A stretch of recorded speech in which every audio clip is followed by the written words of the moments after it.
Alors, bonjour à tous. Merci d'être venus pour notre journée spéciale Astronomie en famille.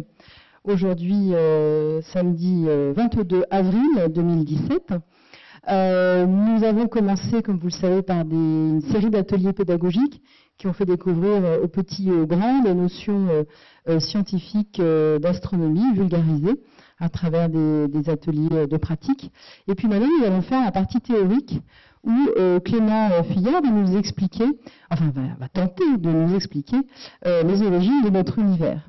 Alors, je vais commencer par demander à Clément, qui est, comme c'est inscrit sur le PowerPoint, qui est docteur en cosmologie, ancien doctorant sur la mission spatiale Planck, et qui aujourd'hui enseigne en physique et en chimie au lycée Fragonard de l'Isle-Adam. Je vais demander d'abord, pour commencer, à Clément, qu'est-ce qui lui a donné envie, quand il était petit, de s'intéresser à la cosmologie? Bonjour à tous. Ça va? Ouais.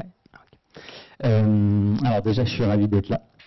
Et donc pour répondre à la question de Claire, quand j'étais petit, j'étais naturellement intéressé par les planètes. Ça venait d'un manga qui s'appelait Dragon Ball Z. Il voyageait de planète en planète.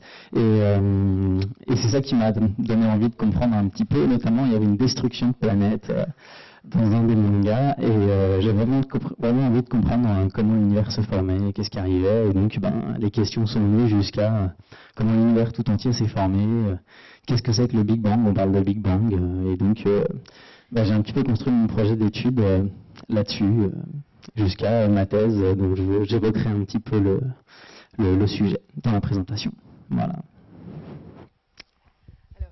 Alors, avant de laisser la parole à Clément, je vous donne juste l'organisation de cette fin d'après-midi.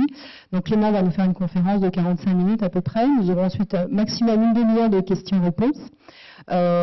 Et puis ensuite, le secteur astronomie de Planète Science vous présentera en 5 minutes toutes les activités que nous faisons sur le thème de l'astronomie, puisque nous gérons le télescope Jean-Marc Salomon à Butier, où il se passe pas mal de choses. C'est le plus grand télescope amateur d'Île-de-France, qui est à Fontainebleau. Et puis, les 5 minutes qui suivront, je vous donnerai quelques informations complémentaires sur ce qui se passe au Placilab et les stages pour les enfants. Voilà. Et puis, les gros événements sur lesquels Planète Science est en 2017. Voilà, je vous dis à tout à l'heure. Bonne conférence.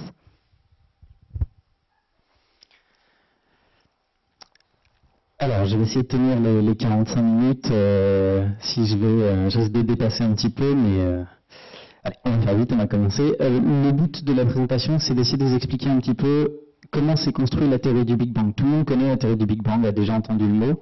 Je vais essayer de vous expliquer dans cette présentation comment cette théorie est apparue, et puis ce qu'elle nous dit et les questions qu'elle soulève aujourd'hui. Okay. Donc, en gros, il y aura 4 grandes parties. D'abord, je vais reprendre quelques points pour être sûr que tout le monde est bien conscient de ce qu'on trouve dans l'univers. Ensuite, j'expliquerai un point fondamental pour comprendre la cosmologie. C'est le fait que quand on regarde des objets qui sont très loin dans l'univers, en fait, on les voit comme ils étaient dans le passé. Ensuite, je présenterai comment le modèle du Big Bang s'est construit. Et puis, à la fin, rapidement, on essaiera de dire un petit peu ce que peut devenir notre univers dans l'avenir. Donc, reprenons quelques connaissances, on va se replacer dans l'univers. Alors, je ne vais pas vous montrer le logiciel Mitaka, j'ai pris quelques images. Donc ça, c'est une planète, Terre. Alors, on ne voit pas forcément très bien, la France est ici, et sa taille, c'est environ 13 000 km. Ok. Elle est dans le système solaire, donc là, on voit le Soleil, et puis la distance entre la Terre et le Soleil, c'est 150 millions de kilomètres. Alors, dans l'univers, à partir du moment où on commence à mesurer des distances, on ne parle plus en kilomètres, parce que les chiffres deviennent très grands. 150 millions de kilomètres, c'est gigantesque. On parle en combien de temps ça prend à la lumière pour parcourir la distance. Par exemple, les 150 millions de kilomètres qui nous séparent du Soleil, en fait, il faut à peu près 8,3 minutes à la lumière pour parcourir cette distance. La lumière met 8 minutes pour partir du Soleil et arriver jusque sur la Terre. Okay. Et en gros, on compte en temps que met la lumière pour voyager. Vous verrez, après on parlera des années-lumière. Donc le système solaire, Petite image, on voit représenter les trajectoires des planètes. La taille de notre système solaire, c'est environ 15 heures-lumière. Alors, je ne sais pas si vous voyez très très bien. Au centre, là, il y a les orbites des planètes comme Neptune, Jupiter, Uranus, Saturne et Neptune. Et la taille de notre système solaire, c'est environ 15 heures-lumière. Ça veut dire qu'il faut 15 heures à la lumière pour traverser notre système solaire de bout en bout. Un petit point qui est important, je ne sais pas si vous voyez, voilà, le petit point qui est là, en gros, il représente Wave Voyager 1. C'est une sonde qui est partie dans les années 1977, donc il y a 40 ans, et elle est à 18 heures-lumière. C'est l'objet le plus lointain qu'on a pu envoyer dans l'espace. Alors vous allez voir, tout ce que je vais vous montrer ensuite, c'est beaucoup plus grand que ça. Donc cette sonde, ça veut dire que quand on envoie des informations, qu'on communique avec elle, l'information met 18 heures à aller jusqu'à la sonde, et ensuite, si elle nous répond, met 18 heures encore à revenir. Dès qu'on quitte notre système solaire, en gros, c'est relativement vide tout autour, et les premiers astres qu'on trouve un peu plus loin, c'est les autres étoiles. L'étoile la plus proche, c'est Alpha du Centaure, qui a environ 4,2 années-lumière. Là, il y a vraiment eu un saut de distance gigantesque entre la taille du système solaire et la distance de la première étoile. Il y a un facteur 2500. Je vais essayer de donner un petit exemple. Imaginez que notre système solaire, ça fasse la taille d'une bille comme ça. Eh bien, l'étoile la plus proche, elle serait à 25 km, donc en gros au centre de Paris. Et pour simplifier, rien entre. Donc l'univers, c'est vraiment principalement composé de vide, on pourrait dire. Donc là, c'était juste une petite image pour montrer les étoiles qui sont les plus proches de nous. Et si on dézoome encore, qu'on s'éloigne encore, en fait, toutes ces petites étoiles-là, si on s'éloigne, on constate qu'elles sont associées dans une grande forme qui s'appelle les galaxies. Les galaxies, c'est environ une centaine de milliards d'étoiles. Okay, donc dans notre galaxie, on se trouve à peu près par là. Alors, j'insiste sur un autre point important, c'est que ça, c'est pas une image.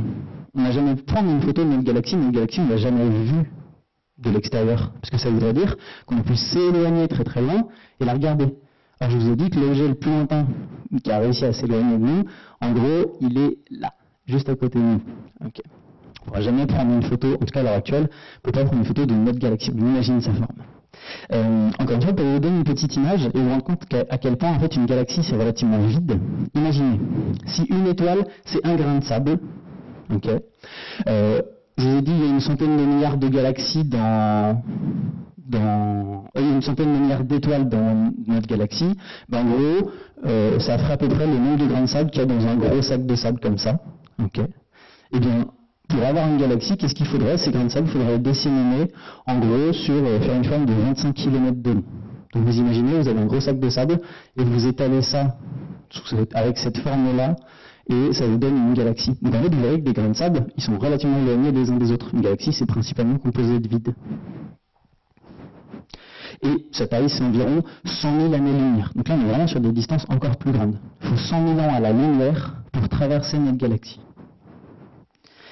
Si on s'éloigne encore, alors petite image, notre galaxie, voilà comment on la voit. En fait, on la voit de l'intérieur. On est à l'intérieur de la galaxie, et les seules choses qu'on peut voir, alors je suis désolé, mon pointeur est en train de décéder, on est en train de la voir de l'intérieur. Okay, on ne la voit pas de l'extérieur. Si on s'éloigne encore un million d'années-lumière, on trouve les premières galaxies qui sont autour de nous. Donc par exemple, la galaxie la plus lumineuse autour de nous, c'est ici Andromède. C'est une des plus grosses, à peu près de la taille de notre galaxie. Et si on s'éloigne encore 5 milliards d'années-lumière, en fait, on voit qu'il y a un grand nombre, un nombre phénoménal de galaxies tout autour de nous. Et cette image, elle représente les résultats d'une expérience qui a essayé d'observer toutes les galaxies les plus lointaines et de dire où est-ce qu'elles se situent. Alors, il y a des zones un peu vides ici. Et là, c'est pas parce qu'il n'y a pas de galaxies, simplement qu'on n'a pas encore regardé. Okay, mais tout autour de nous, ces galaxies, elles semblent s'agencer en formant ce qu'on appelle des super-amas, c'est-à-dire qu'elles sont assez proches les unes des autres. Et puis, on arrive à ce qu'on appelle notre univers observable, qui fait environ 13,8 milliards d'années-lumière, c'est sa taille. Et je vais vous expliquer un petit peu après, mais on ne peut pas voir au-delà de cette zone de l'univers. Donc on appelle ça l'univers observable. Donc là, c'était petite présentation pour vous rappeler des points importants. L'univers, c'est vaste, okay, c'est très peu dense, donc c'est constitué majoritairement de vide, et j'en ai pas parlé ici, mais on va voir en fait que c'est en mouvement. Il y a une certaine, on appelle ça une dynamique. Okay. Alors, comment on fait pour étudier l'univers? Vous connaissez, on utilise des lunettes astronomiques, un peu plus perfectionnées, des télescopes. Là, vous avez un gros télescope, un des télescopes qui est à Toulouse. Ensuite, des plus grands télescopes qu'on ne va pas mettre dans les villes, mais qui sont situés, par exemple, dans le désert d'Atacama, où le ciel est beaucoup plus pur. Et on va même jusqu'à envoyer des télescopes dans l'espace. Ça, c'est le télescope spatial Hubble. L'intérêt, c'est qu'il n'est pas gêné par l'atmosphère de la Terre. Okay, ces télescopes, en général, ils observent le ciel dans ce qu'on appelle le domaine optique, c'est-à-dire ce qu'on peut voir avec nos yeux.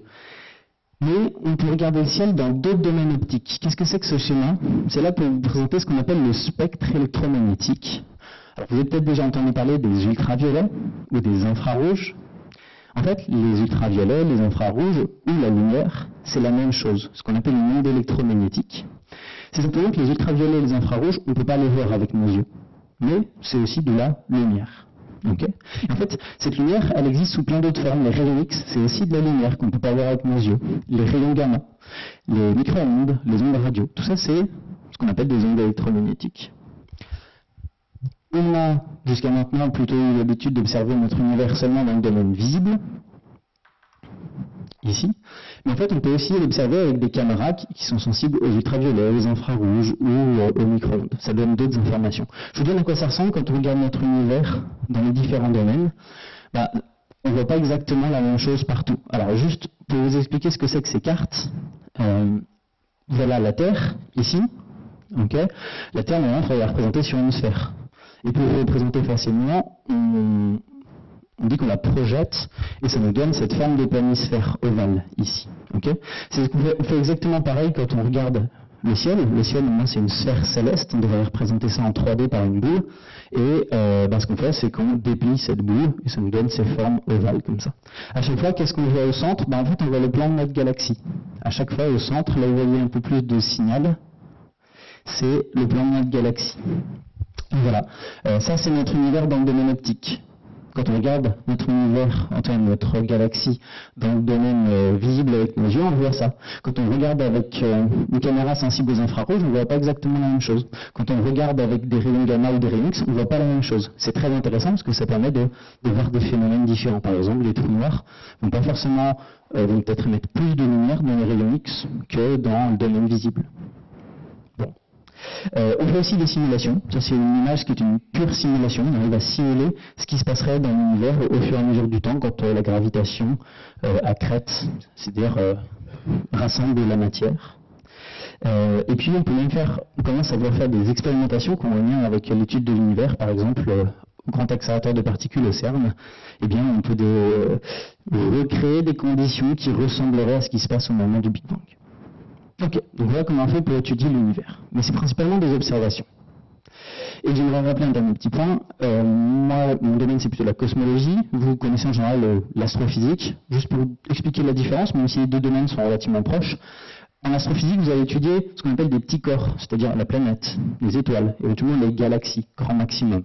Okay, vous allez vous intéresser à ces astres-là. Quand vous faites de la cosmologie, vous vous intéressez à tout l'univers dans son ensemble. Et vous essayez de savoir comment tout ça, ça évolue. Donc ça ne vous intéresse plus de savoir comment une planète se forme, comment une étoile se forme. Ce qui vous intéresse, c'est de savoir comment globalement toutes les galaxies sont posées les unes par rapport aux autres. Est-ce que ça bouge beaucoup ou pas? Et donc, les questions associées à la cosmologie auxquelles on va essayer de répondre, c'est comment l'univers est apparu, est-ce qu'il a une naissance, qu'est-ce qu'il contient exactement, comment se forment les amas de galaxies, quelle est sa dynamique, c'est-à-dire est-ce que l'univers il bouge, est-ce qu'il est en expansion, est-ce qu'il se réduit, ce genre de choses. Et puis comment il va évoluer dans le futur. Ok, donc maintenant je vais vous expliquer un point important, je dis qu'on fait des observations. Et l'idée, c'est pour comprendre comment notre univers s'est formé, il faudrait avoir des informations sur comment il était dans le passé. Comment il était et donc comment il a évolué. Alors, vu que l'univers est grand, en fait, quand on regarde des choses qui sont loin, on arrive à voir comment était l'univers dans le passé. Je vous explique pourquoi. Imaginons une zone de l'univers, c'est un petit schéma simplifié. On est là, nous, entouré de plein d'autres galaxies. Et on va s'intéresser à 3 galaxies qui sont là. Donc vous êtes dans la Voie lactée, vous regardez un soir le ciel avec un télescope assez puissant, vous voyez beaucoup de galaxies avec votre télescope, et puis ces 3-là, on va les regarder en particulier. Vous recevez de la lumière des 3. Vous recevez de la lumière de ces 3 galaxies. Seulement, Si on regarde la lumière qui vient de cette galaxie, la lumière que vous recevez aujourd'hui, c'est par exemple parce qu'elle a été émise il y a 1 milliard d'années, si elle est à 1 milliard d'années-lumière. La lumière de cette galaxie-là, au moment où elle vous arrive, en fait, c'est de la lumière qui a été émise il y a 2 milliards d'années, si elle est à 2 milliards d'années-lumière. Pour cette galaxie-là, la lumière que vous recevez, en fait, vous recevez une lumière qui est partie il y a 3 milliards d'années.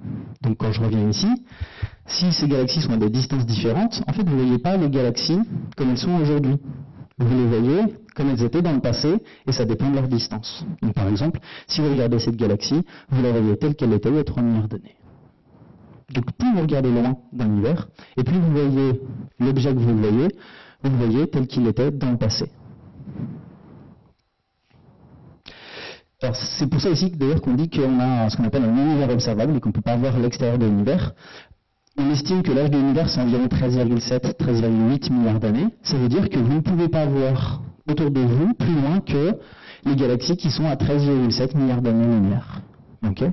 Il y a probablement d'autres choses à l'extérieur, d'autres galaxies, mais la lumière que ces galaxies ont émise depuis qu'elles existent ne nous est pas encore arrivée. Donc il y a ce qu'on appelle tout l'univers et au centre, notre univers observable. Et puis, si on attend assez longtemps, dans 1 milliard d'années, notre univers observable, il sera un peu plus grand. Dans 2 milliards d'années, il sera encore plus grand. Ok. Donc, vers loin, c'est vers loin dans le passé. Je vais juste vous expliquer très très rapidement comment on fait pour connaître la distance d'un objet. Je ne vais pas rentrer dans les détails, mais quand on regarde une galaxie, on peut savoir à quelle distance elle se trouve. Alors, une des premières méthodes qui a été développée, ça ne marche pas pour les galaxies, elles sont trop loin, mais ça marche pour les étoiles proches, c'est la méthode de la parallaxe. Je vous propose une petite expérience. Vous allez tous prendre votre doigt, vous le mettez devant vous. Okay, et puis, vous le regardez, et puis vous allez cligner alternativement l'œil gauche, l'œil droit. L'œil gauche, l'œil droit. Qu'est-ce qui se passe quand votre doigt est assez proche? On a l'impression que le doigt fait quoi? On a l'impression qui bouge, d'accord? C'est simplement que votre œil à gauche et votre œil à droite, vous ne voyez pas exactement le doigt au même endroit. Okay, et donc, ce petit décalage, il est simplement dû au fait que vos yeux ne sont pas au même endroit. Et cet effet s'appelle la parallaxe. Et ça peut vous dire, ça vous donner une indication à quelle distance c'est votre doigt. Si vous faites la même expérience plus loin, vous allez voir qu'il bouge aussi un petit peu, mais beaucoup moins. Si vous le faites avec un doigt ou un objet encore plus loin, le décalage est encore plus petit. Donc on peut, grâce à ça, déterminer en gros à quelle distance est l'objet qu'on regarde. Et ça marche pour les étoiles. Alors on va pas le faire, les étoiles on ne va pas le faire avec l'œil gauche, l'œil droit, l'œil gauche, l'œil droit, parce qu'en fait elles se déplacent quasiment pas. Mais on peut le faire en regardant une étoile, ici. Quand on est à un moment de l'année, la Terre est de ce côté-là, et puis 6 mois plus tard, quand la Terre est de l'autre côté.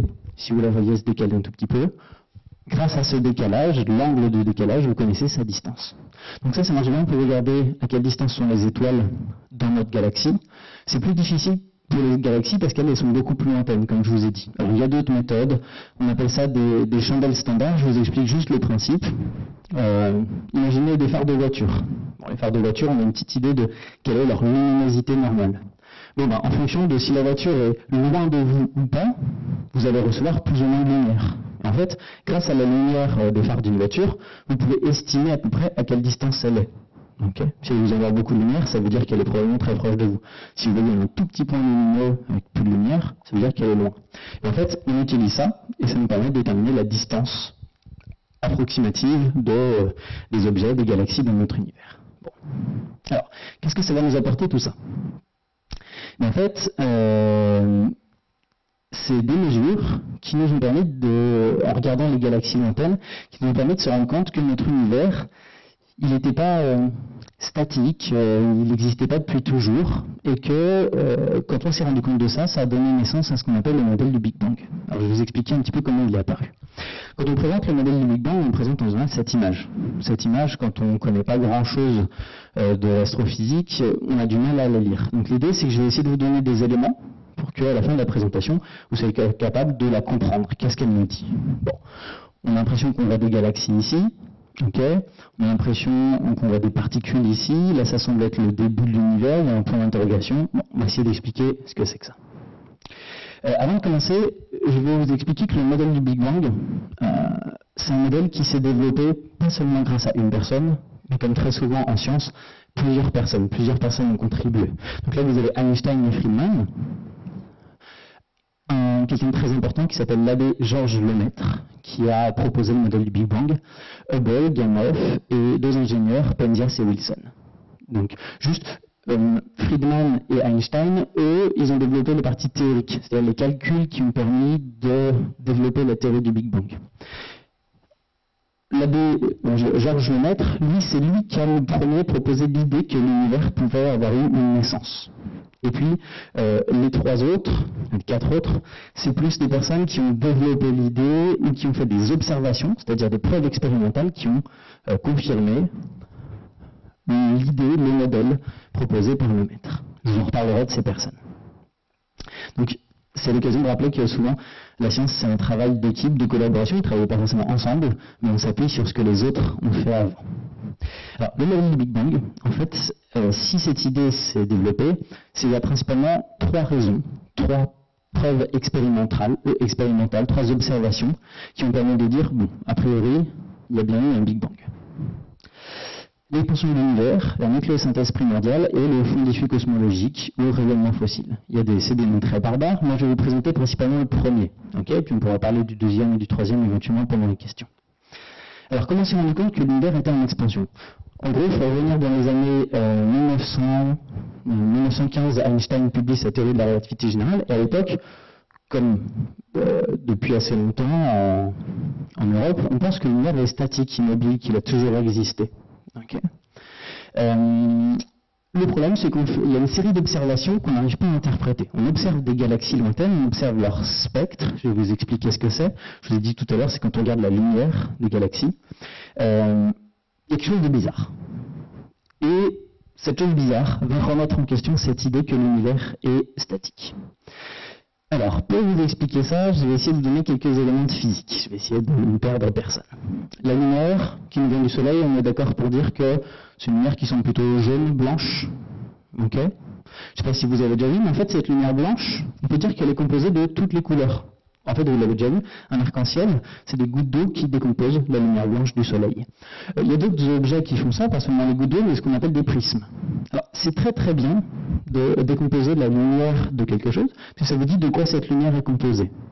La lumière blanche est composée, elle, de toutes les couleurs, et cette décomposition, c'est ça qu'on appelle un spectre. Ça n'a rien à voir avec des fantômes ou quoi que ce soit. Alors, pourquoi je vous parle de ça?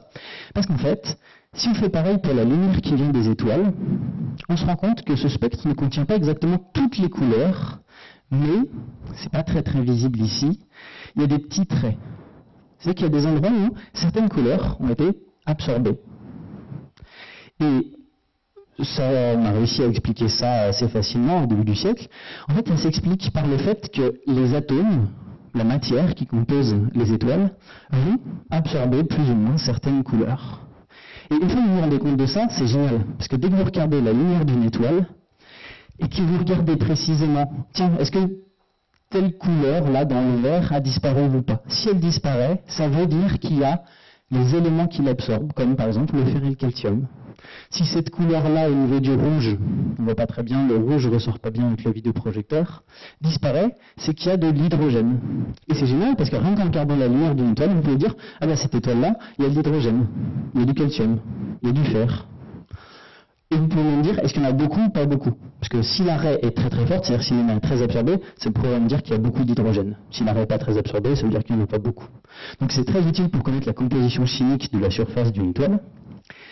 Et ça va nous apporter des informations en plus, qui est que ces spectres, alors normalement on devrait toujours trouver à peu près les mêmes raies, parce que les étoiles elles ont à peu près toujours la même composition, pour simplifier, et on devrait voir toujours les raies à peu près au même endroit quand on regarde n'importe quelle étoile ou n'importe quelle galaxie. Et on s'est rendu compte que des galaxies qui étaient lointaines, c'était bizarre, toutes leurs raies étaient décalées, toujours décalées vers le rouge. Bon, alors est-ce que ça veut dire qu'il y avait de nouveaux éléments chimiques? On s'est posé la question pendant un moment, et en fait ça s'est expliqué d'une façon beaucoup plus simple, qui fait appel à un effet qu'on appelle l'effet Doppler. Alors je vais vous présenter une petite animation qui explique ce que c'est que l'effet Doppler. Vous connaissez tous cet effet Doppler. Je prends ici vous avez une ambulance, et ça c'est vous, donc votre oreille, qui écoute le son qu'émet cette ambulance. Alors, on n'entend pas très bien avec l'ordinateur qui est là, mais vous entendez un son classique d'ambulance qui va... Elle est immobile. Mais si elle est en mouvement,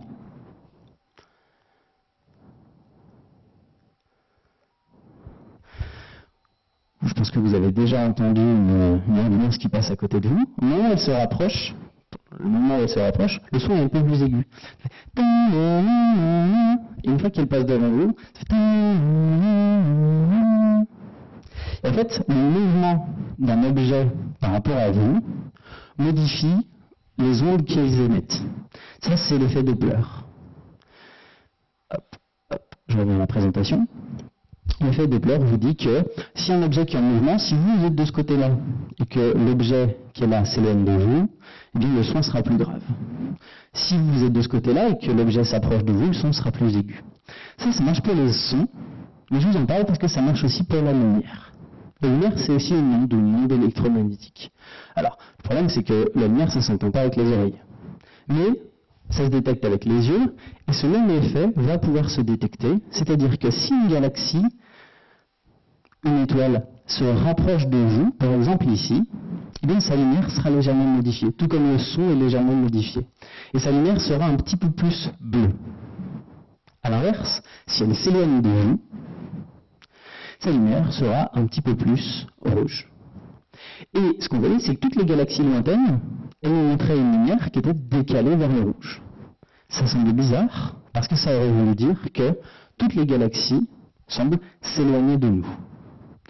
Donc ça a fait l'objet d'un petit peu de débat pour expliquer ça, et on s'est vraiment rendu compte que cet effet était véritable.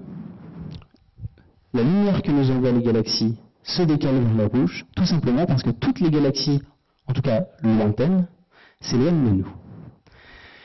À partir du moment où on a fait cette constatation, ça entraîne une façon de voir l'univers qui change beaucoup. Je vous explique pourquoi. Ça voudrait dire qu'on a l'impression d'être le centre un petit peu de l'univers. C'est bizarre. Ça veut dire que toutes les galaxies qui sont loin semblent s'éloigner de vous, semblent vous fuir. Et je reviendrai sur ce graphique après. Ça semble vouloir dire que vous êtes le centre de l'univers. Okay. Bon. Je reviendrai sur ces graphiques juste après. Alors en fait, ça s'explique assez bien. Si vous dites que c'est pas toutes les galaxies qui sont en train de fuir, mais ça s'explique si l'univers est lui-même en expansion. Je vous montre une petite présentation, une petite animation.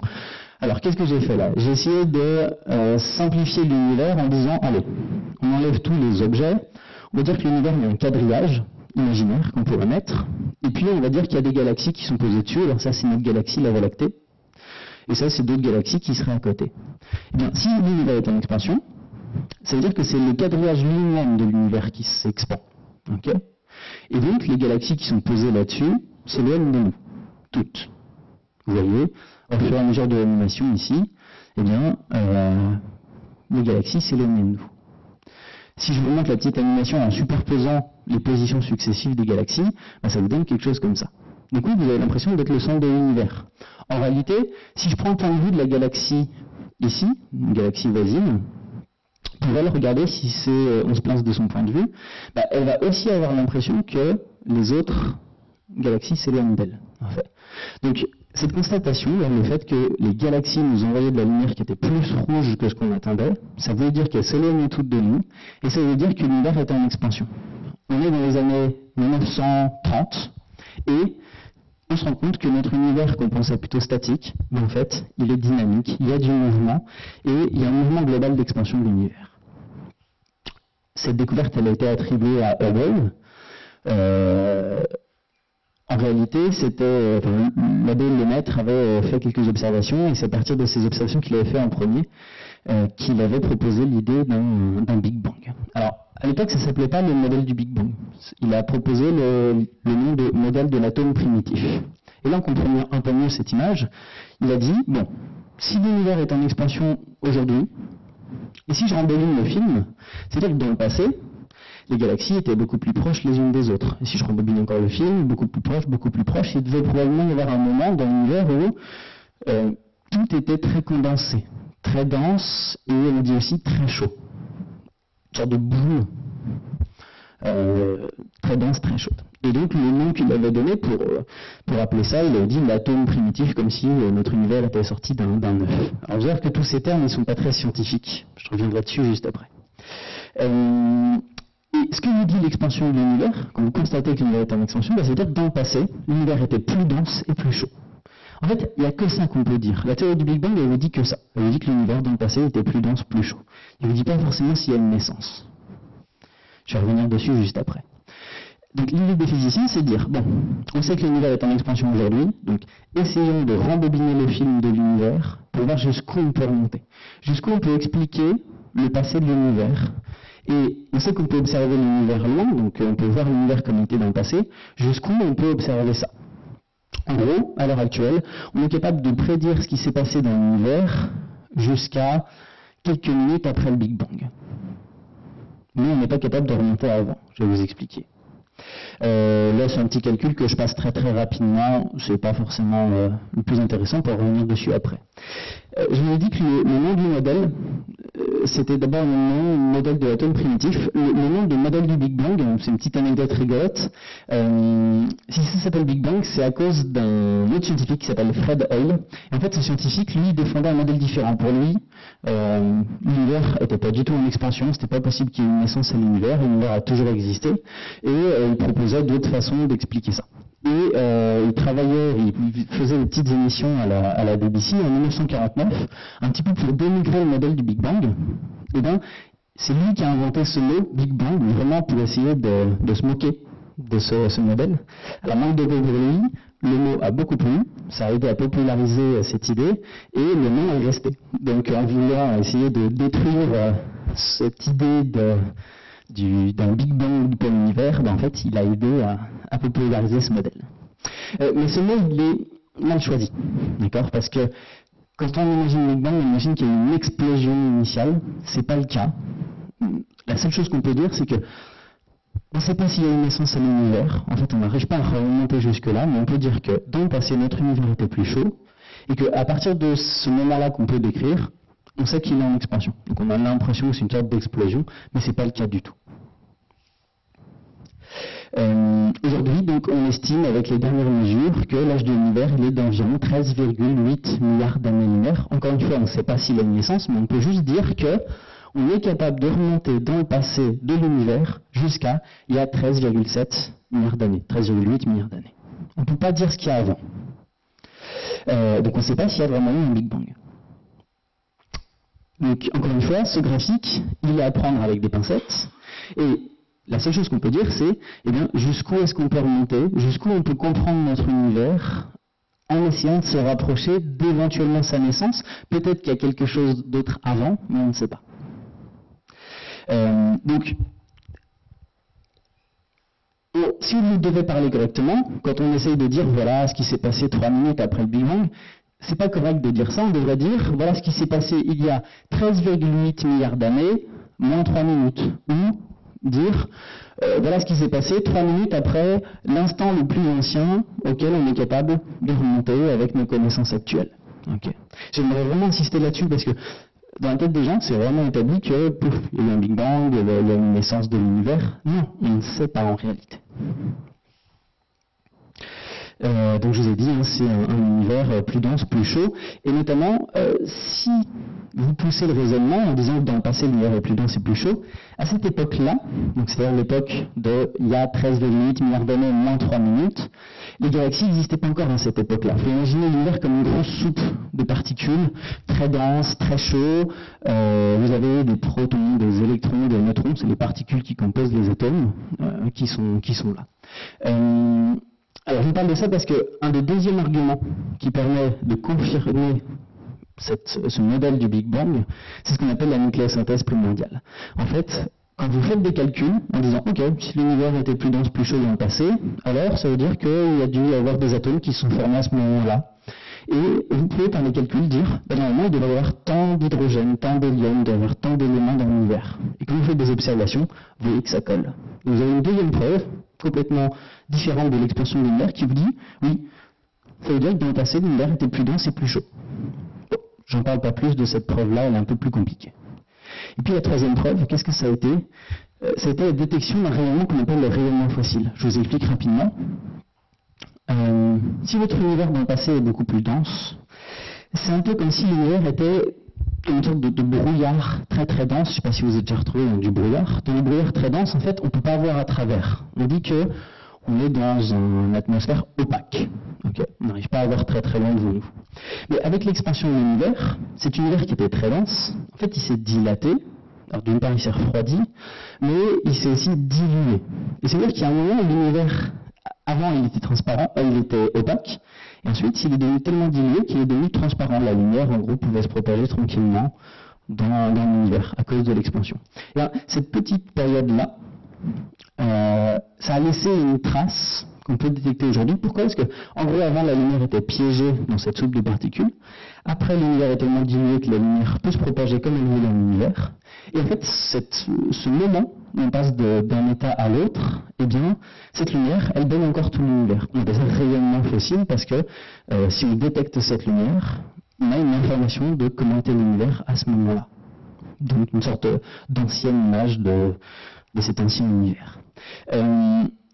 Encore une fois, ce raisonnement qu'on vient de faire, les scientifiques qui ont proposé le modèle, notamment le maître, a dit il devrait exister un rayonnement qui devrait être beaucoup plus froid aujourd'hui, un peu moins facile à détecter, mais qui devrait baigner tout l'univers.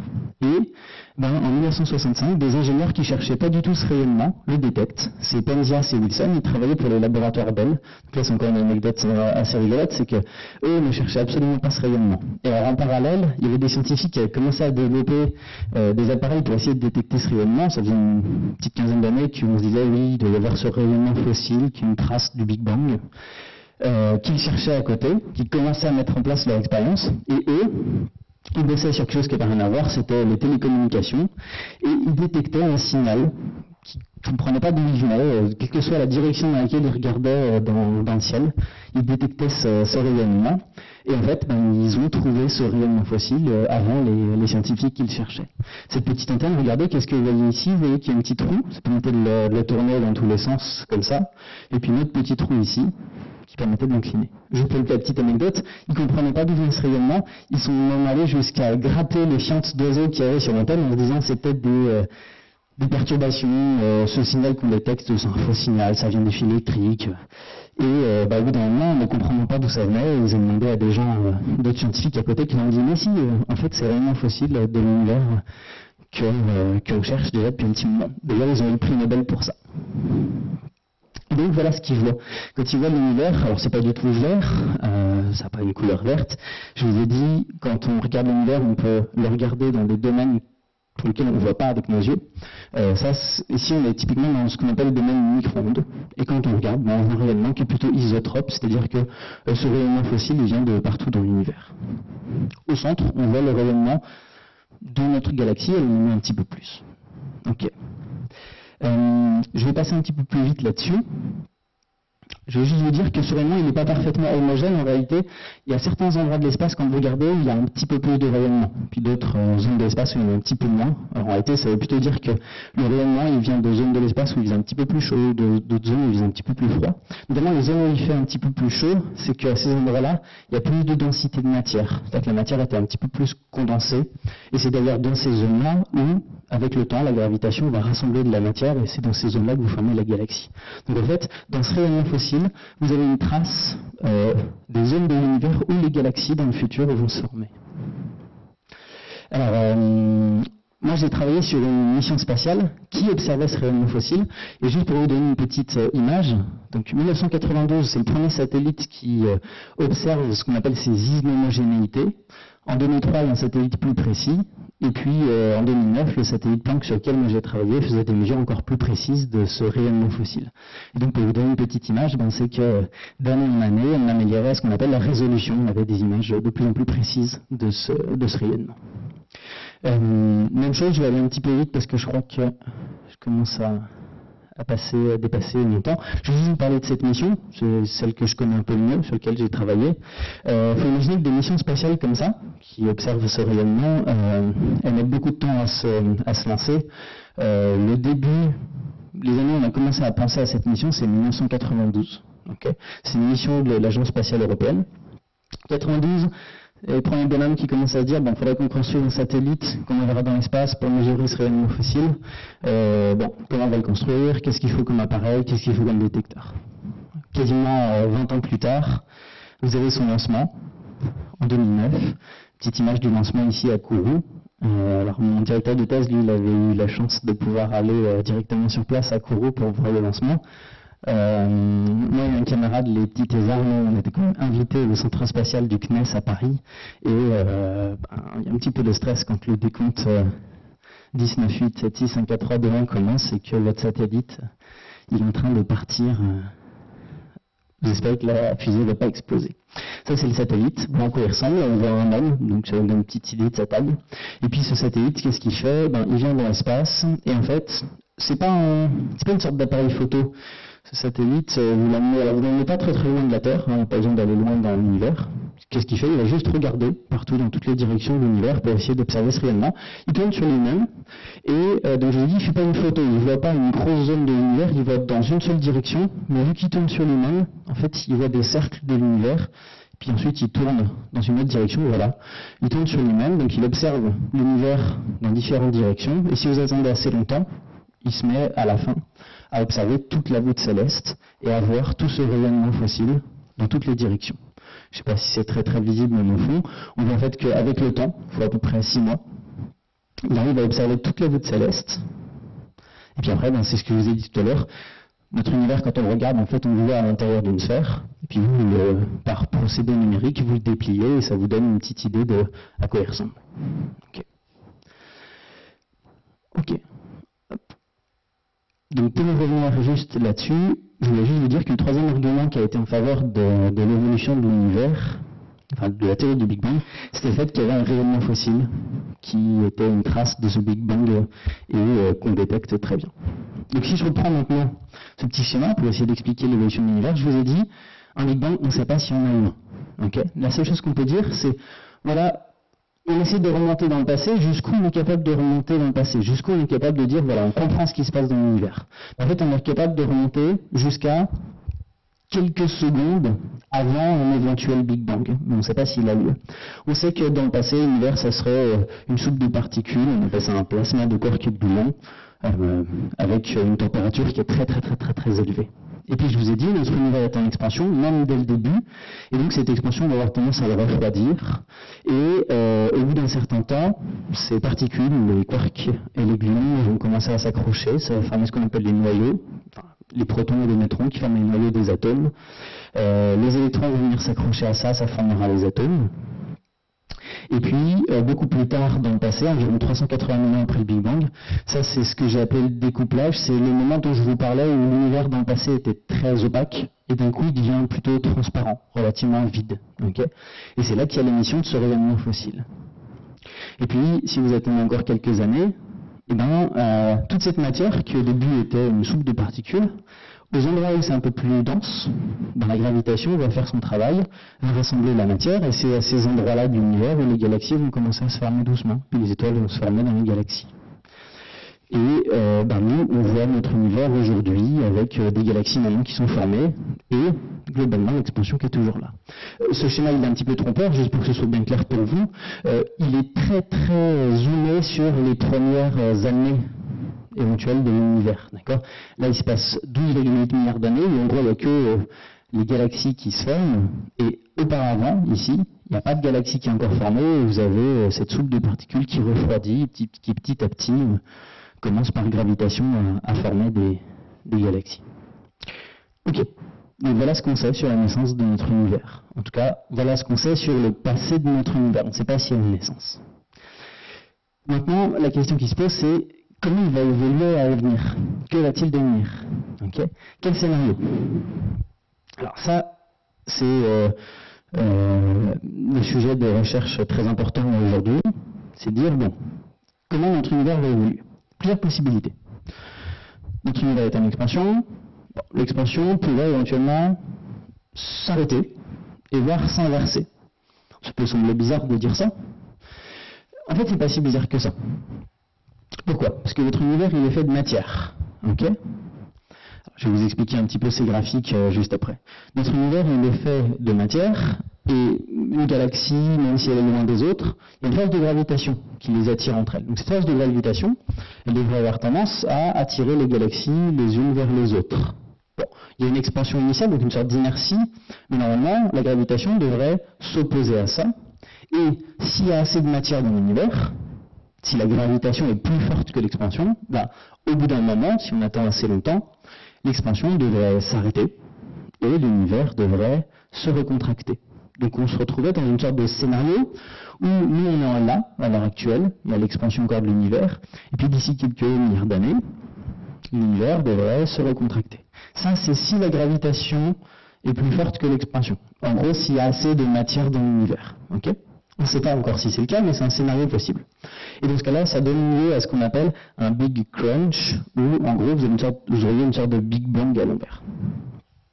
Possibilité. Si la gravitation n'est pas assez forte, s'il n'y a pas assez de matière dans notre univers, l'expansion va continuer, mais la gravitation va avoir tendance à ralentir l'expansion. C'est-à-dire que votre univers va continuer à être en expansion, mais de moins en moins vite. Donc, une possibilité. Et puis l'autre possibilité, ça serait que l'expansion accélère. Alors cette possibilité, normalement, elle semble complètement improbable parce que la gravitation va avoir tendance à ralentir l'expansion. Donc il n'y a rien qui peut expliquer que l'expansion s'accélère. Bon. Juste les noms des scénarios, je vous ai dit, si on pense que la gravitation peut compenser l'expansion, eh bien, ce scénario s'appellerait un Big Crunch. Et en gros, qu'est-ce qu'on aurait ? On aurait un univers qui se recondense et peut-être qu'il pourrait donner lieu à un autre Big Bang, et ainsi de suite. On peut imaginer des univers cycliques où l'univers fait des Big Bang, Big Crunch, Big Bang, Big Crunch. À l'inverse, l'autre hypothèse, ça serait un univers qui serait toujours en expansion. L'expansion deviendrait de plus en plus forte. Alors, il y a encore 30 ans, on se disait, on est forcément dans un de ces scénarios-là. D'accord ? La gravitation, elle est là. On ne sait pas si elle est plus forte que l'expansion ou pas. Donc, on ne sait pas si on est dans ce scénario-là ou dans ce scénario-là. Mais on pensait que c'était l'un ou l'autre. Et 1998, donc il y a 20 ans, on observe des galaxies lointaines, des supernovae dans des galaxies. Et on se rend compte que l'expansion de l'univers s'accélère. C'est-à-dire que c'est complètement contre-intuitif. Il semblerait qu'on tombe dans ce cas-là, et dans aucun des deux cas qu'on imaginait. Et ça ne s'explique pas. Comment expliquer que l'univers soit en expansion et que l'expansion s'accélère ? Ça voudrait dire qu'il y aurait une sorte d'anti-gravitation, quelque chose qui pousse l'univers à s'étendre et pas du tout à se recontracter. En fait, ça fait 20 ans, et depuis 20 ans, on est face à ce mystère et on ne sait pas l'expliquer. Alors, les idées qu'on a eues, c'est de dire, il y a peut-être quelque chose d'autre dans l'univers, quelque chose qu'on ne connaît pas encore, qu'on n'a jamais détecté. Le nom qu'on donne à cette forme d'énergie qui serait dans l'univers et qu'on ne connaît pas, on appelle ça l'énergie noire. Vous en avez peut-être déjà entendu parler. On dit que notre univers, il serait peut-être composé principalement d'énergie noire. Si on suppose ça, d'ailleurs, ça voudrait dire que notre univers, il serait à environ 70% composé d'énergie noire. Et en fait, cette énergie noire, on ne sait pas du tout ce que c'est. On a inventé un mot pour dire, il y a peut-être quelque chose en plus dans l'univers qui explique que l'expansion s'accélère, mais on ne sait pas du tout. C'est le gros mystère. Okay. Le terme en français énergie noire, il est mal choisi. Ça vient de l'anglais, dark energy. Et dark, c'est le mot qui veut dire noir, sombre, obscur. Et c'est plutôt à comprendre au sens de énergie obscure, énergie qu'on comprend pas très bien, énergie floue en fait. En français, on traduit par énergie noire, mais c'est pas très très bien. Et là vraiment, je vais finir là-dessus, on est face à un mystère. On ne sait pas ce que c'est que cette énergie noire. Elle semble dominer l'évolution de notre univers. Et pour l'instant, on n'a pas vraiment d'idée réelle de ce que ça pourrait être. Voilà. Je n'ai pas parlé de la matière noire, qui est une autre forme de composant de l'univers, où on ne sait pas encore non plus ce que c'est. Je vous en reparlerai éventuellement dans les questions. Voilà en gros où on en est. Notre univers semble être dans ce cas-là. Alors ce scénario, il n'est pas très très plaisant. Pourquoi ? Parce que ça veut dire que dans le futur, l'expansion va s'accélérer de plus en plus. Et en gros, au bout d'un moment, les galaxies lointaines s'éloigneraient tellement de nous qu'on ne pourrait pas y aller. Et même au sein de notre propre galaxie, si on pousse ce scénario assez loin, ça veut dire que même l'attraction gravitationnelle n'arrive pas à tenir notre galaxie. C'est-à-dire que les étoiles de notre galaxie vont commencer à s'éloigner de notre étoile, le Soleil. Et même si on va jusque très très loin, la planète Terre, qui n'existera plus à ce moment-là, mais s'éloignerait du Soleil, et puis chaque astre, en gros, se retrouvera éloigné de tout le reste. C'est pour ça qu'on appelle ça le Big Rip, c'est-à-dire le grand déchirement. Encore une fois, on ne sait pas si on est vraiment dans ce cas-là, mais c'est ce que semblent indiquer les observations. Voilà. Bah, écoutez, merci pour votre attention.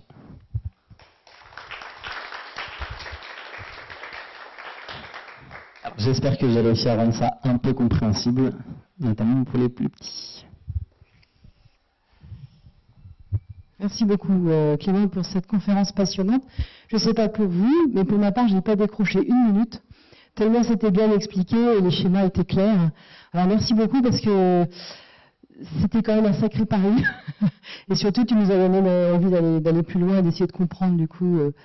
Voilà, donc merci beaucoup Clément. On va passer aux questions.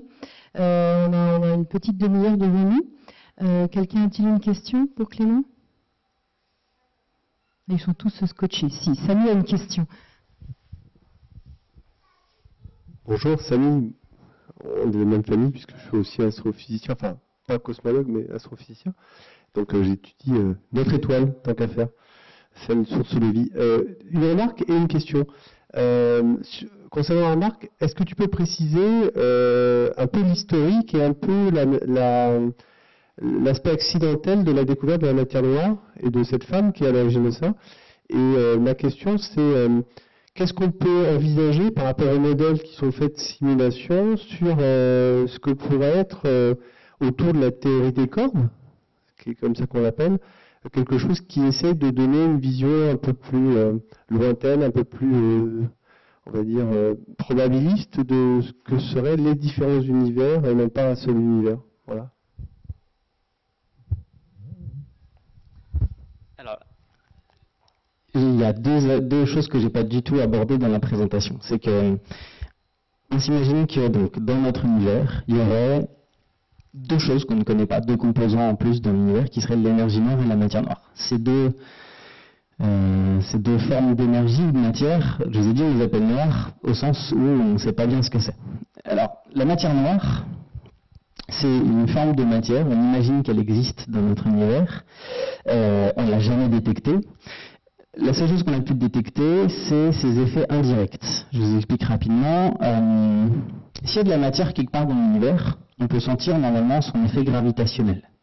Par exemple, donc notre Soleil attire la Terre, et la Terre tourne autour du Soleil à une certaine vitesse qui est en gros liée à la masse du Soleil. Si le Soleil était beaucoup plus lourd, la Terre tournerait plus vite. Alors pourquoi je vous parle de ça? Parce que quand on a commencé à s'intéresser au mouvement des étoiles dans notre galaxie, on s'est rendu compte que les étoiles de notre galaxie tournaient autour du centre de la galaxie, mais tournaient plus vite que ce qu'on aurait pu imaginer. Si elles tournaient plus vite, donc on constate qu'elles tournent plus vite, ça voudrait dire qu'il y a plus de matière, de masse dans notre galaxie que ce qu'on arrive à voir avec les télescopes, avec tous les systèmes d'observation, quoi. Donc on s'est dit, tiens, c'est-à-dire qu'il y a de la matière dans notre galaxie qui est là, mais qu'on n'arrive pas à voir. Donc on a donné le nom de matière noire, parce qu'a priori, elle n'est pas lumineuse, on n'arrive pas à la détecter avec des télescopes habituels. Et puis ce problème qu'on trouve au niveau d'une galaxie qui tourne sur elle-même, on commence à le rencontrer aussi quand on regarde des objets plus gros. On a l'impression qu'il y a quelque part dans l'univers, enfin à plusieurs endroits dans l'univers, de la masse, de la matière qu'on n'arrive pas à détecter, mais on sent son effet gravitationnel. Donc on a appelé ça de la matière noire. Alors je suis incapable de dire précisément, on m'a dit que c'était une femme qui était à la source de cette découverte. Je sais que Zwicky est un des premiers à avoir essayer d'expliquer, dit qu'il y avait de la matière noire. Je crois que c'est la personne justement qui a déterminé les courbes de rotation des galaxies. Je vous donnerai son nom parce que je vous avoue que son nom m'échappe. Je me rappelle vaguement l'avoir étudié, mais c'est très loin. Et donc oui, ça veut dire qu'il y aurait a priori dans notre univers de la matière, de la masse, et on ne sait pas ce que c'est. Et juste pour information, avec les connaissances qu'on a à l'heure actuelle, il semblerait que cette matière noire, elle représente 23% de notre univers, pour ce qui est de la matière. Et l'énergie noire, on sait encore moins ce que c'est, Donc ça ne serait pas de la matière, ça serait une autre forme de quelque chose, on appelle ça de l'énergie, énergie noire. Ça ferait 72% de l'univers. Donc juste quand on fait le bilan de ces deux valeurs, c'est-à-dire que les seules choses que nous on connaît, c'est-à-dire notre matière classique, ça représenterait qu'environ 4% de notre univers. C'est pour ça que je vous dis c'est vraiment un grand mystère. C'est qu'on a l'impression que notre univers, on n'en connaît que 5%. Imaginez un monde où en gros il fait noir total, et vous allez voir que 5% des villes, des lieux, vous imaginez bien qu'on ne saurait pas grand-chose de cet univers. Alors ensuite, pour la question sur la théorie des cordes. Toute la difficulté, je vous l'ai dit ici, dans ce petit schéma, c'est de dire jusqu'où est-ce que je peux remonter. Jusqu'où est-ce qu'on peut remonter dans notre connaissance de l'histoire passée de l'univers. Et jusqu'où on peut dire, ok, je sais qu'il s'est passé ça dans le passé, je sais qu'il s'est passé ça encore un petit peu avant, je sais qu'il s'est passé encore un petit peu ça avant. C'est l'objectif. Le but, c'est de remonter le plus loin dans le passé. Okay. D'un point de vue des observations, on peut observer des choses jusqu'à 380 000 ans après l'éventuel Big Bang. Donc là, je vous ai dit, on ne sait pas si un Big Bang, mais l'objet le plus ancien qu'on peut observer, c'est justement le rayonnement fossile. On ne peut pas voir des choses. On ne peut pas voir des phénomènes qui sont passés avant ça. Parce que je vous ai dit, avant ça, notre univers il est opaque. Il est tellement dense qu'en gros, la lumière ne pouvait pas se propager librement. Alors, on peut quand même connaître des choses là-dessus. Pourquoi? Parce qu'on se dit, bon, je ne peux pas le voir, mais je sais qu'il y a des particules dans cet univers dense et chaud. Puis je connais mes particules, je peux les étudier dans des accélérateurs de particules, je connais leurs caractéristiques. Donc je peux dire que s'il se passe tel phénomène-là, alors aujourd'hui, je devrais voir ça. Donc en fait, par cette méthode de raisonnement, en disant, s'il se passe quelque chose quelques secondes ou quelques minutes après le Big Bang, aujourd'hui je devrais voir ça, oui c'est ce que je vois, donc mon hypothèse devait être pas trop mauvaise. Okay. Donc ça vous permet de dire, ok, on peut essayer de remonter le scénario. Alors quand vous remontez le scénario ici, vous confrontez à une difficulté, qui est ce qu'on appelle le mur de Planck, qui est que quand l'univers devient vraiment très très dense et très très chaud,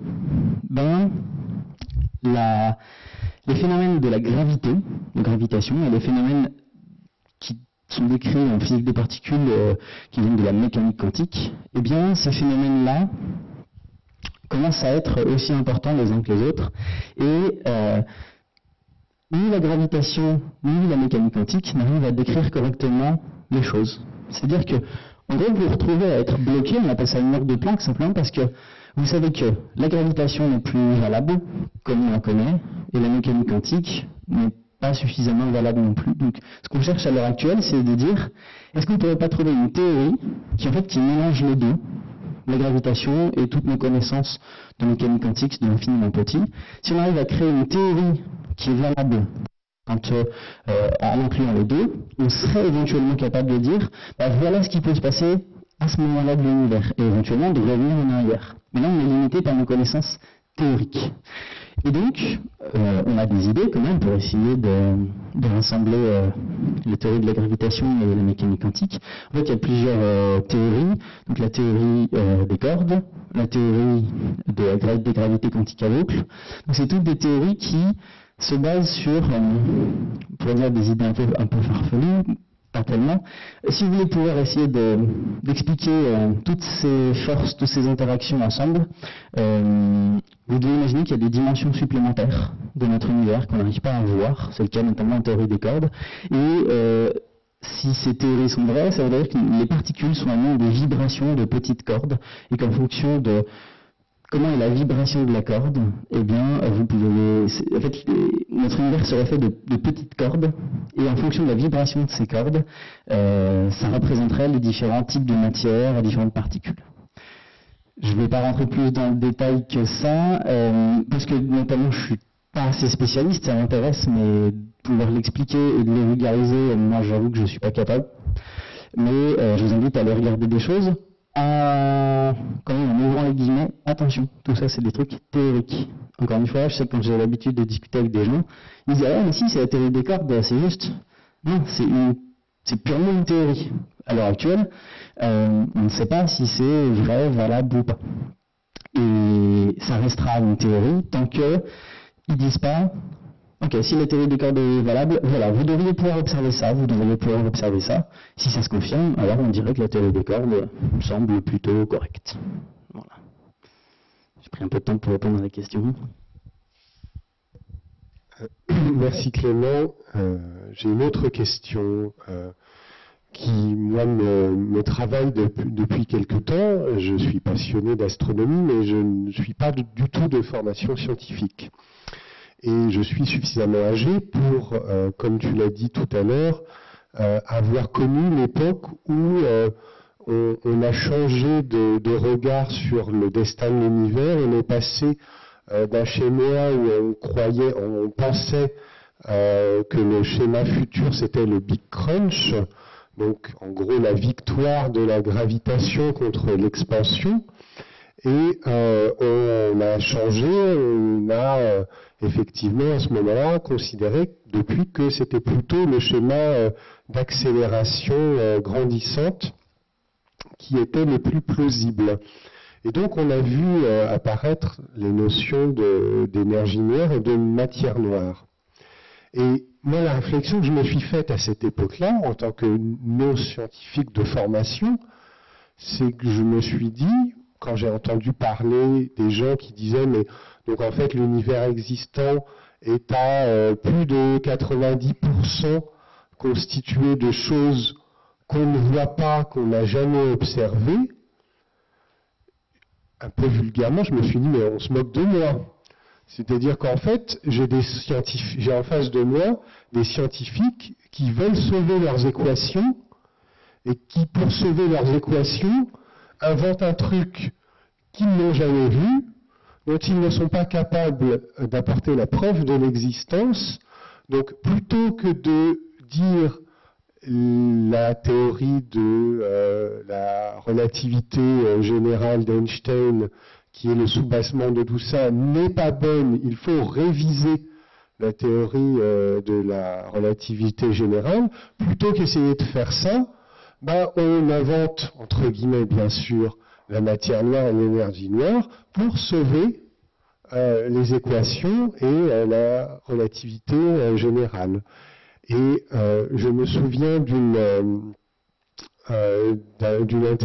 entretien avec un mathématicien qui est assez populaire, grand public, que beaucoup de gens connaissent, qui s'appelle Cédric Villani.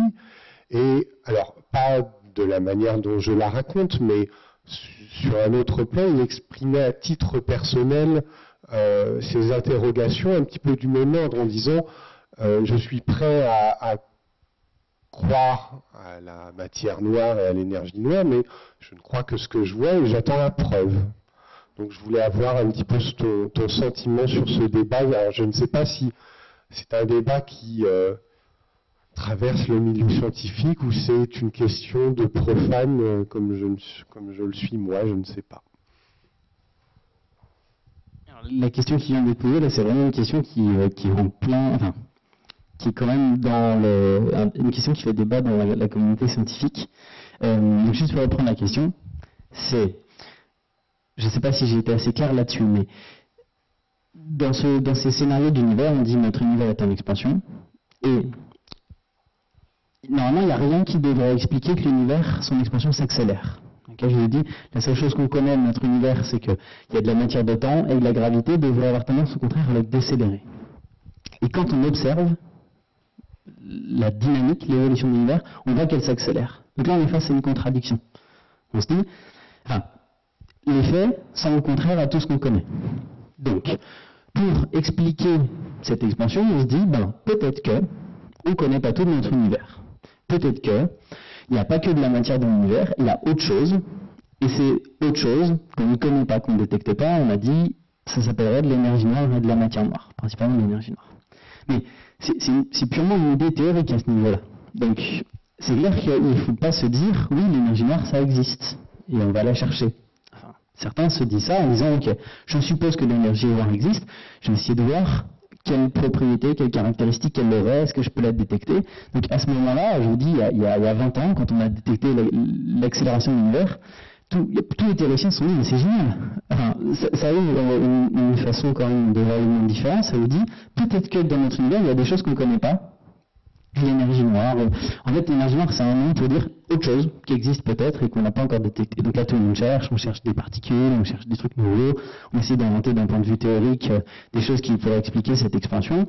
Mais pour l'instant, ça ne marche pas très bien. Il y a d'autres personnes qui se sont dit, oui, alors, peut-être que, en fait, c'est la théorie de la gravité qui n'est pas assez générale.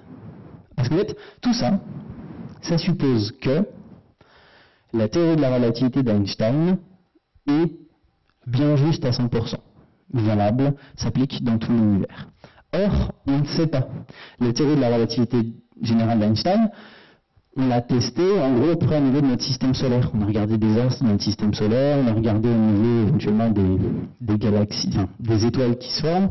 On sait que cette théorie de la relativité générale, elle marche pas trop mal, enfin elle marche très bien même, mais peut-être qu'elle n'est pas assez générale. Peut-être qu'il y a une autre théorie plus générale qui, elle, s'applique à tout l'univers et qui expliquerait très bien le fait que l'univers soit en expansion accélérée sans dire qu'il y a d'autres formes de matière, sans dire qu'il y a d'autres formes d'énergie qu'on ne connaît pas. Ça se trouve, ça s'explique normalement. Donc il y a des gens qui travaillent sur des théories qu'on appelle des théories de gravité modifiée. Ils essayent de dire, bon, imaginons que la théorie de la relativité d'Einstein, pas qu'elle soit fausse, c'est pas vrai, elle n'est pas fausse, elle est très bien valable, elle marche très bien au niveau de notre système solaire, mais peut-être qu'elle ne s'applique pas toujours à l'échelle de l'univers, et essayer de dire, est-ce qu'il n'y a pas d'autres équations qui pourraient marcher? Et en fait, je vous dis, on est face à un mystère ici. Donc, on est en train de chercher toutes les pistes possibles d'un point de vue théorique. En réalité, c'est vrai que les théories de gravité modifiées, elles n'étaient pas trop admises pendant un moment où il y avait peu de scientifiques qui cherchaient là-dessus. Ils se disaient vraiment qu'il y avait d'autres formes d'énergie, de matière, on va chercher dans cette direction. Et moi, je me rappelle, quand j'étais étudiant, j'avais pas assez de recul là-dessus, et pour moi, l'énergie noire et la matière noire, c'était des trucs qui existaient et qu'il fallait qu'on découvre. Et ça me prit vraiment de temps pour me rendre compte que, en fait, c'est quelque chose qu'on a sorti comme ça du panier, mais on ne sait pas si c'est vrai. C'est juste une idée théorique. Et donc, dans l'ère actuelle, les théories de gravitation modifiée ont quand même des propositions qui peuvent être intéressantes. Le problème, c'est qu'elles ne marchent pas toujours. À ma connaissance, elles ne marchent pas pour expliquer certains phénomènes, quand il y a des amas de galaxies qui se rentrent dedans, des choses comme ça. Donc en fait, la seule chose qu'on peut dire, si on veut rester assez rigoureux, c'est de dire qu'on ne sait pas du tout quelle est la bonne piste à suivre pour essayer de résoudre ce mystère, le fait que l'expansion s'accélère. Et pour l'instant, il faut simplement chercher dans toutes les directions. Je ne sais pas si j'ai répondu clairement à la question. Ouais.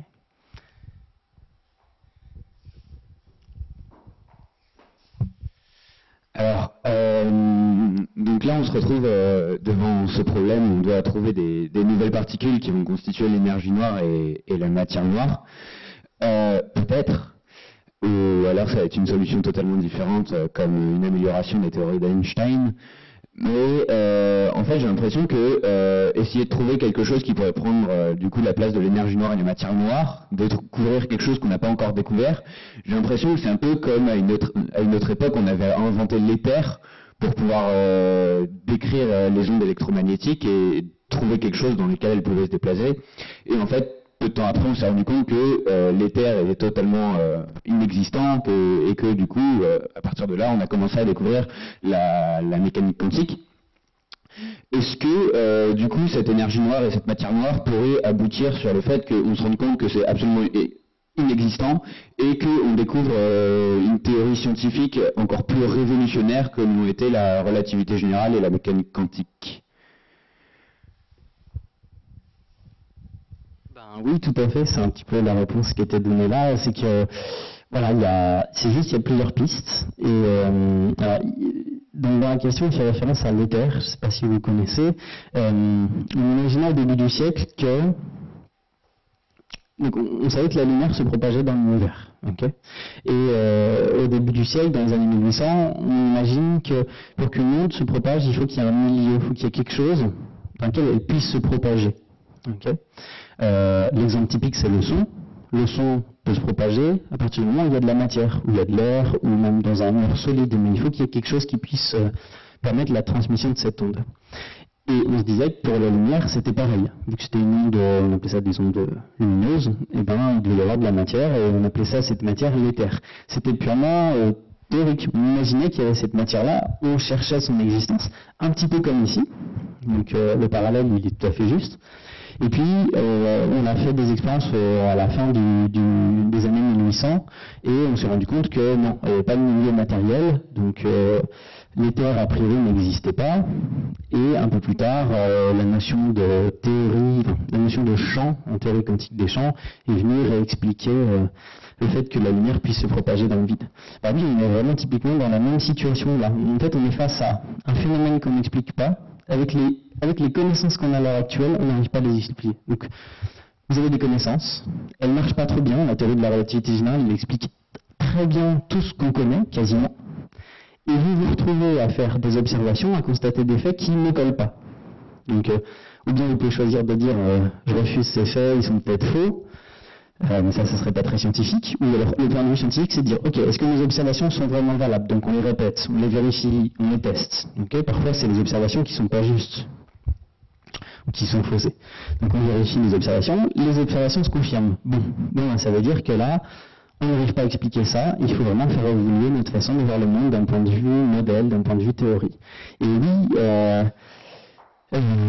ces grands mystères-là, j'espère que oui, normalement ça devrait donner lieu à ou bien une nouvelle théorie, ou bien la découverte de ces formes d'énergie si elles existent vraiment.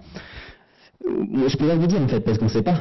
Et donc on cherche toutes les pistes, et puis j'espère qu'on en trouvera une qui se confirmera vraiment rapidement.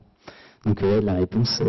Mais en général, quand vous devez face à un problème comme ça, dès qu'il y a la réponse qui arrive, elle vous change vraiment, elle vous apporte vraiment quelque chose de profond, de nouveau, vous donne une façon de voir le monde vraiment assez différente, de réinterpréter le monde. C'est aussi pour ça que pour les petits ou les jeunes, aller travailler dans ce domaine, ce ne sera pas évident, parce qu'en fait, là, on est vraiment confronté aussi à notre difficulté, c'est que maintenant, d'un point de vue des observations, on est limité par nos capacités d'observation. Il faut des télescopes assez gros, il faut des capacités d'analyse très importantes pour pouvoir observer et essayer d'avancer là-dedans. Et donc, ça coûte beaucoup d'argent. Donc, on arrive à le faire, il y a des nouvelles missions qui arrivent, mais souvent, c'est des missions spatiales, elles mettent du temps. Donc, malheureusement, les réponses n'arrivent pas aussi vite qu'on espérait. Mais voilà. J'espère que moi, j'entendrai quelles sont les réponses à ces problèmes-là de mon vivant. Merci beaucoup Clément, je pense qu'on peut l'applaudir pour sa prestation.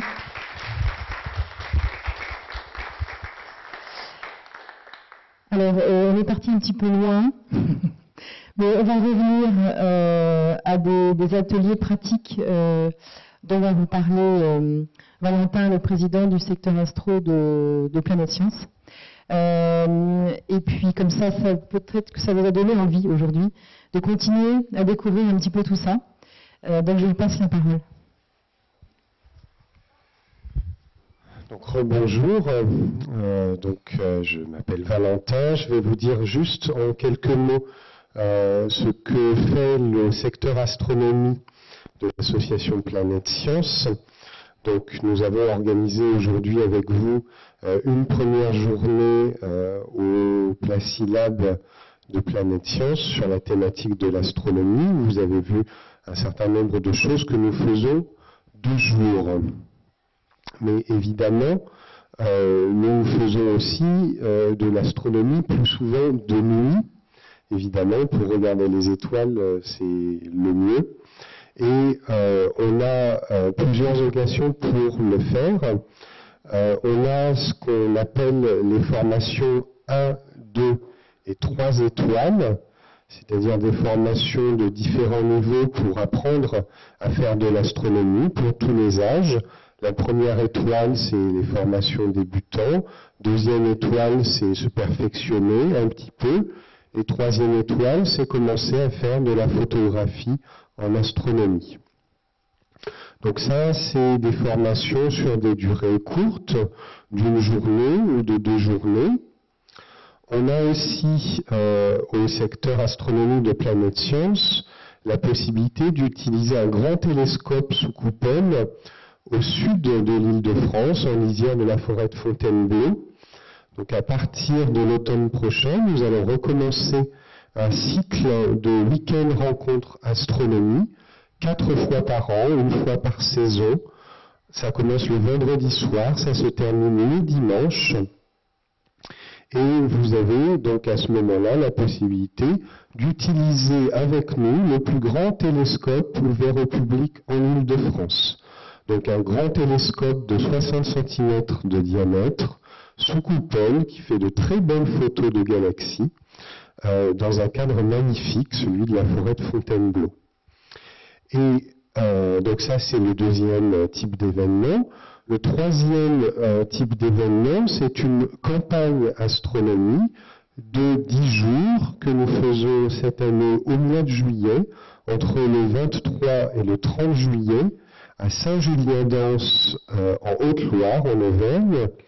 Donc nous accueillons des personnes de différents niveaux, de différents âges, sur des parcours de formation, avec une pension complète. On mange très bien pendant 10 jours et on fait de l'astronomie sous un ciel sombre, donc bien étoilé, où on a le temps d'apprendre à observer les étoiles, et à la fin de la semaine, si vous avez suffisamment de motivation, vous faites des photos des planètes et des galaxies.